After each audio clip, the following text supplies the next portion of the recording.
30 अक्टूबर को होने वाला राहु केतु का ये गोचर सभी राशियों के लिए कैसा रहेगा, क्या कुछ परिणाम देगा, यही सब हम इस सीरीज में बात कर रहे हैं, जिसमें कि इस वीडियो में बात होगी सिंह राशि वाले लोगों के लिए। सिंह राशि वाले लोगों के लिए राहु केतु का गोचर कैसा रहेगा, क्या कुछ परिणाम आप सबके लिए लेकर के आएगा। अ वेरी वॉर्म वेलकम, बहुत स्वागत है आप सभी का। मैं हूं आपके साथ भावना शर्मा। इस प्लेटफॉर्म पर हम अलग अलग विषयों के बारे में बात करते हैं। ट्रांजिट्स की बात होती है, वीकली हॉरोस्कोप्स की बात होती है, मंथली हॉरोस्कोप्स की बात होती है, लेकिन ये जो सीरीज चल रही है ये राहु केतु का ट्रांजिट जो कि 30 अक्टूबर को होने वाला है उसके बारे में चल रही है, जिसमें कि अभी तक हम पहुंच चुके हैं सिंह राशि वाले लोगों तक। और लियोस के लिए ट्रांजिट कैसा रहेगा, जो कि समझना बहुत ज़्यादा ज़रूरी है। इन डेप्थ में हम बात करेंगे इसमें। सबसे पहले देखिए, आप लोगों के लिए जो राहु और गुरु का कंजंक्ट हुआ था अभी तक, वो नवम भाव में था, आपके भाग्य भाव में था, जो कि 22 अप्रैल जब गुरु मेष राशि में आए थे तब से चल रहा था और ये 30 अक्टूबर तक रहेगा। 30 अक्टूबर के बाद जब राहु केतु दोनों ट्रांजिट करेंगे तो आप लोगों के लिए जो राहु की स्थिति बनेगी, राहु का गोचर आ जाएगा अष्टम भाव में और वहीं से केतु का जो गोचर होगा वो तीसरे भाव से दूसरे भाव में होगा। आप अच्छी तरह से जानते हैं कि राहु केतु दोनों ही स्थिर प्लैनेट्स जो हैं वो माने जाते हैं। एक राशि में 18 महीने तक गोचर करते हैं, उसके बाद अगली राशि में बढ़ते हैं। अगली राशि यानी कि पिछली राशि में, क्योंकि हमेशा ये रेट्रोग्रेड अवस्था में रहते हैं, वक्रत्व की अवस्था में रहते हैं, इसलिए आगे नहीं पीछे की तरफ ये मूव करते हैं। दूसरी बात, राहु केतु का जब गोचर होता है तो बहुत ही सडन आपको चेंजेस जो हैं वो दिखाते हैं। अब सबसे ज़्यादा ज़रूरी है ये समझना, जब राहु का गोचर होगा अष्टम भाव में तो नवम भाव में जो गुरु हैं वो अब स्वतंत्र परिणाम आपको देंगे, जिसके अनुसार, क्योंकि गुरु जो है वो नवम भाव के कारक हैं और गुरु यहाँ पर बहुत ही बेहतर रिजल्ट्स आपको दे सकते हैं। तो 30 अक्टूबर के बाद आप देखेंगे कि आपके लिए नई नौकरी के अवसर आपको मिल सकते हैं, आपकी लाइफ में, आपके जीवन में नई अपॉर्चुनिटीज़ आपको मिलेंगी। अलग अलग क्षेत्रों से आपको कुछ न कुछ नया सीखने को मिलेगा। आपकी लर्निंग एबिलिटीज़ बहुत बढ़िया हो जाएंगी। इस अवधि में जो स्टूडेंट्स हैं उनके लिए बहुत हद तक कुछ नई उपलब्धियां आपको हासिल हो सकती हैं। बिजनेस प्रॉस्पेक्ट्स जो हैं वो बहुत बढ़िया बनते हैं, नई कोलैबोरेशंस हो सकती हैं। दूसरी बात, सिंह राशि वाले लोगों के लिए शनि जो है वो सप्तम भाव में अपनी राशि में बैठ करके यहाँ पर शश नामक राजयोग का निर्माण भी करते हैं, जिसके अनुसार आप देखेंगे इस अवस्था के अंदर प्लानिंग्स आपकी बहुत बढ़िया हो जाएंगी। इस स्थिति के अंदर आप देखेंगे कि आप कोई भी काम करेंगे स्ट्रैटेजी के अनुसार करेंगे और प्लानिंग के साथ किया गया काम आपको सक्सेस दिलाएगा, आपको सफलता ज़रूर दिलाएगा। दूसरी बात, इस स्थिति के अंदर जो स्टूडेंट्स हैं, जो हायर एजुकेशन के लिए प्लान आउट कर रहे हैं, उनके लिए बहुत अच्छा समय रहेगा और कहीं ना कहीं पे आप को वीज़ा में, डॉक्यूमेंटेशन में जो भी दिक्कतें आ रही थी, जो भी समस्या आ रही थी, वो खत्म होंगी। इस अवधि के अंदर कामकाज तो आपका बढ़िया होगा ही होगा, लेकिन साथ ही साथ में रिश्तों में भी मधुरता बढ़ेगी। प्रेम संबंधों की शुरुआत आप कर सकते हैं और काफ़ी हद तक आप कमिटमेंट्स को लेकर के आगे बढ़ेंगे। आप जो प्रेम संबंध हैं उसको वैवाहिक जीवन में तब्दील कर सकते हैं, किसी को मैरिज के लिए प्रपोज कर सकते हैं। जिन लोगों के लिए शादी नहीं हो पा रही थी, इस तरह की लोगों से मिलना नहीं हो पा रहा था, तो इस अवधि में आप नए नए लोगों से मिलेंगे और काफ़ी हद तक अपने जीवन साथी के रूप में आप किसी पर्सन से मिल सकते हैं। इस समय के अंदर जो बच्चे हैं खासतौर पे उनकी काउंसलिंग करना बहुत इंपॉर्टेंट है, क्योंकि काफ़ी हद तक डिस्ट्रैक्शन जो है आफ्टर नवंबर ऑनवर्ड्स दिखाई देता है। तो सिर्फ और सिर्फ सिंह राशि वाले जो बच्चे हैं उनको लगभग इस समय के बीच में आप लोग डिस्ट्रैक्शन से बचाइएगा, नहीं तो हो सकता है बहुत मेहनत करने के बावजूद भी गलत डिसीजंस ले लें। तो इस स्थिति के अंदर आपको सिर्फ और सिर्फ डिस्ट्रैक्शन से बचाने की ज़रूरत है। समय समय पर उनकी काउंसलिंग ज़रूर कीजिए, उनका मार्गदर्शन ज़रूर कीजिए, लेकिन उनकी एबिलिटीज़ जो है वो बहुत अच्छी हैं, उनका कैलिबर बहुत बढ़िया रहेगा। इस समय पर जो लर्निंग स्किल्स हैं वो बहुत बढ़िया हो जाएंगी। तो अगर आप थोड़ा सा भी सपोर्ट करेंगे तो उनका आगे करियर, उनका जो आगे का फ्यूचर रहेगा वो बहुत ज़्यादा सिक्योर रहेगा।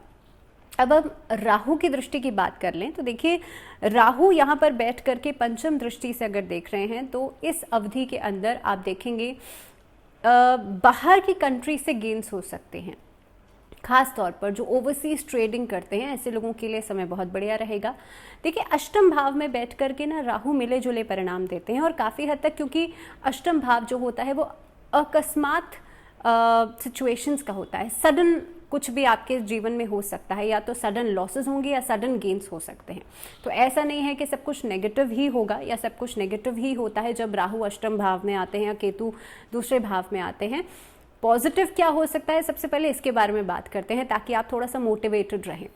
तो राहु जब अष्टम भाव में आएंगे तो सडन गेन्स आपके जीवन में आपको दे सकते हैं। दूसरी बात, जब यहाँ पर बैठ करके, क्योंकि खर्चे भी बढ़ा रहे हैं, यहाँ पर बैठ करके आपके जो बाहर विदेश से वर्क ऑर्डर्स हैं वो आपको मिलेंगे, बाहर जाना आपका हो सकता है, अब्रॉड ट्रैवल आपका हो सकता है, वहाँ से काम के सिलसिले में अगर कोई डील्स फंसी हुई थी तो वो आपके लिए पूरी तरह से आपके हाथ में आ सकती हैं। दूसरी बात, यहाँ पर बैठ करके अलग अलग सोर्सेज से आप पैसा कमाएंगे, लेकिन खर्चे भी आपके लिए ग्रोथ के साथ साथ बढ़ते हुए नज़र आएंगे और कई बार ऐसी चीज़ों पर खर्चा आप कर सकते हैं जो कि आपके लिए ज़रूरत की नहीं है, लेकिन अननेसेसरी खर्चा जो है वो भी साथ साथ बढ़ता हुआ आपके लिए नजर आएगा। लेकिन नो डाउट कि अलग अलग सोर्सेस से आपको पैसा मिलेगा ज़रूर।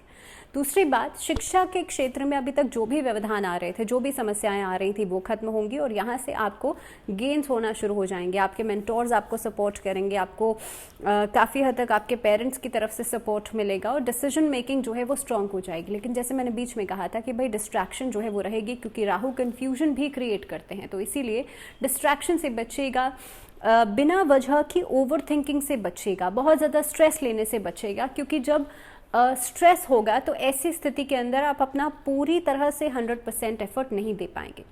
राहु अष्टम भाव में बैठ करके सडन एक्सीडेंट्स भी कराते हैं, आपकी सेहत में भी समस्या आ सकती है, तो इसीलिए आप लोग कोशिश कीजिएगा छोटे मोटे इन्फेक्शन से आप बच करके चले। अचानक से छोटी सी समस्या कोई बड़ी ना बन जाए, इस चीज़ का ध्यान रखिएगा।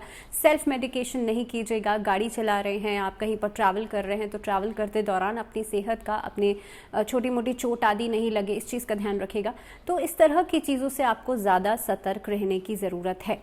दूसरी बात, अब सिंह राशि वाले जो लोग हैं आपके लिए, क्योंकि राहु केतु जब भी ट्रांजिट करते हैं तो उसका जो असर है आपको कुछ समय पहले दिखना शुरू हो जाता है और कुछ समय बाद तक थोड़े से एक्सेस में चीज़ें आपको दिखती हैं। तो आप देखेंगे जनवरी तक कहीं ना कहीं पे आपको सेहत के लिहाज से थोड़ा सा ज़्यादा सतर्क रहना है। दूसरी बात, खर्चे बहुत ज़्यादा नहीं करने हैं, ओवर थिंकिंग बहुत ज़्यादा नहीं करनी है। केतु द्वितीय भाव में बहुत अच्छे नहीं माने जाते हैं, तो अननेसेसरी खर्चा भी करवा सकते हैं, लेकिन साथ ही साथ में कई सारी चीज़ों में आपको लाभ भी देंगे। आप देखेंगे जिन लोगों का प्रोफेशन एक्टिंग से जुड़ा हुआ है, मीडिया से जुड़ा हुआ है, गैम्बलिंग में आप लोग हैं, स्टॉक मार्केट में, या फिर डिजिटल मार्केटिंग, या फिर कहीं ना कहीं पे सोशल मीडिया प्लेटफॉर्म से आप लोग जुड़े हुए हैं, वहाँ से आपको पैसा आता है, तो इस तरह की चीज़ों में आपको लाभ होगा। रिसर्च लाइन में जो लोग कार्य करते हैं, जिन लोगों का मेडिसिन से जुड़ा हुआ काम है, मेडिकल लाइन में कार्य करते हैं, उनके लिए समय बहुत अच्छा हो जाएगा। और काफ़ी हद तक अगर आर्ट से, कला से जुड़े हुए हैं तो देखिए आप अपनी कला का प्रदर्शन करने का मौका आपको कई बार मिलेगा, कई सारी अपॉर्चुनिटीज़ मिलेंगी, लेकिन सिर्फ और सिर्फ आप लोग अपने एम पर टारगेट कीजिएगा, क्योंकि राहु अष्टम भाव में बैठ करके कहीं ना कहीं पे लाभ जो लोभ है उस तरह के सिचुएशंस भी लेकर के आते हैं। अगर आपके अंदर ग्रीडीनेस होगी, लालच होगा, तो छोटे छोटे लालच की वजह से आप कहीं फंस ना जाएं, इस चीज़ का ध्यान रखिएगा। दूर से आपको दिखेगा कि हाँ मेरे लिए बहुत ज़्यादा फ़ायदेमंद सौदा है, लेकिन आप पास में जाएंगे तो आपके लिए चीज़ें उतनी ही ज़्यादा नुकसानदायक हो जाएंगी। तो इसीलिए छोटे लालच को देख कर के आगे नहीं बढ़िएगा। इसीलिए मैंने कहा कि देखिए राहु अष्टम भाव में बहुत सारे अलग अलग तरह के परिणाम देते हैं, अच्छे भी और बुरे भी। तो इसीलिए आपको सिर्फ और सिर्फ इस चीज़ का ध्यान रखना है कि आप किस तरह की चीज़ों पर आगे बढ़ रहे हैं। छोटे लालच का सहारा बिल्कुल नहीं लीजिएगा।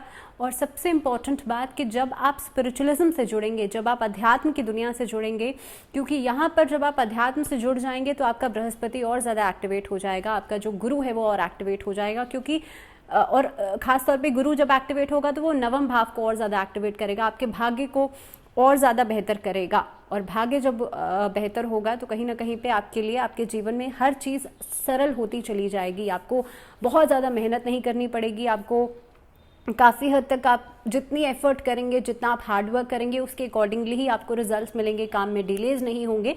और जो स्ट्रेस वाली समस्या है, जो एंग्जाइटी वाली समस्या है, जो कि राहु की वजह से हो सकती है, ये सभी समस्याएं खत्म होंगी।